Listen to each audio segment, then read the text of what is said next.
En décidant de divorcer Simone Gbagbo avec la brutalité et le mépris qui y ont été associés, Laurent Gbagbo a peut-être déclenché une bataille de crocs aux conséquences politiques désastreuses.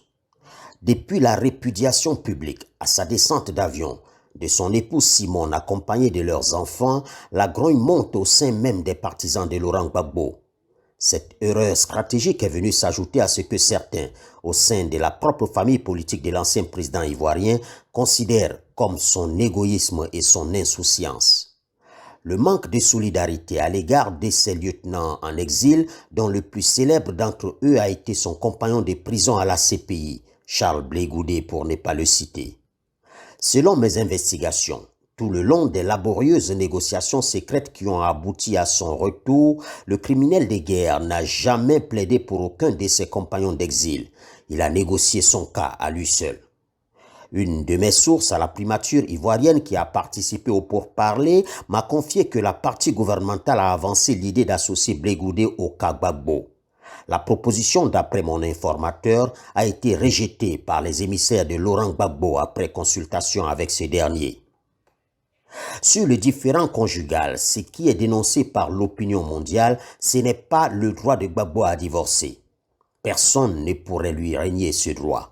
Ces millions d'hommes et de femmes ont surtout été scandalisés et dégoûtés par l'extrême mépris à l'égard de celles avec qui il a passé 32 ans.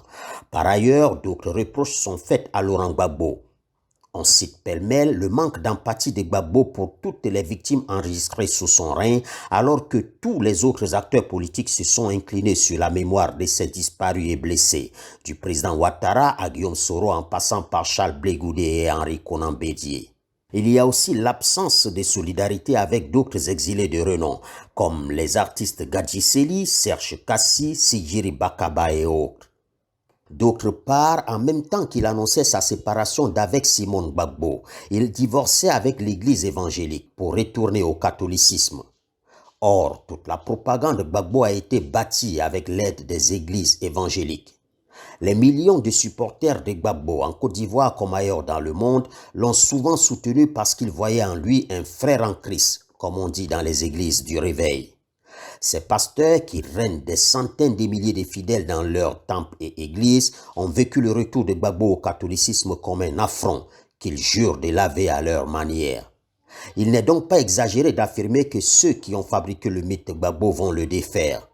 Comme me l'a déclaré au cours de cette enquête un puissant pasteur évangéliste originaire d'un pays d'Afrique centrale, par ailleurs très populaire en Côte d'Ivoire, je cite, « Cela prendra le temps que ça nécessitera, mais nous allons déconstruire le personnage. » Fin de citation.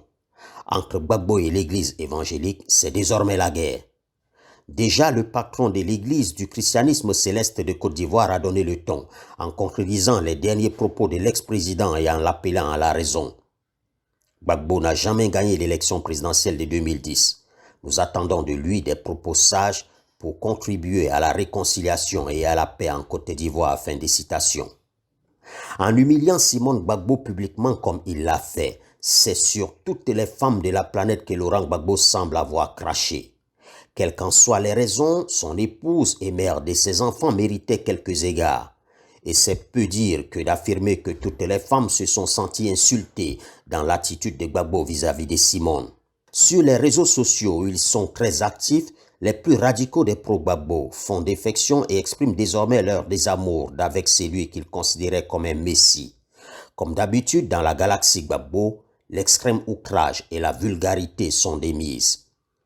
La case Gbagbo s'écroule donc depuis son retour d'exil et il n'est pas exagéré d'affirmer qu'en déclenchant une aussi violente procédure de divorce, le boulanger a peut-être engagé une bataille de trop qui risque de l'emporter, politiquement parlant. Ce qui est vrai est vrai.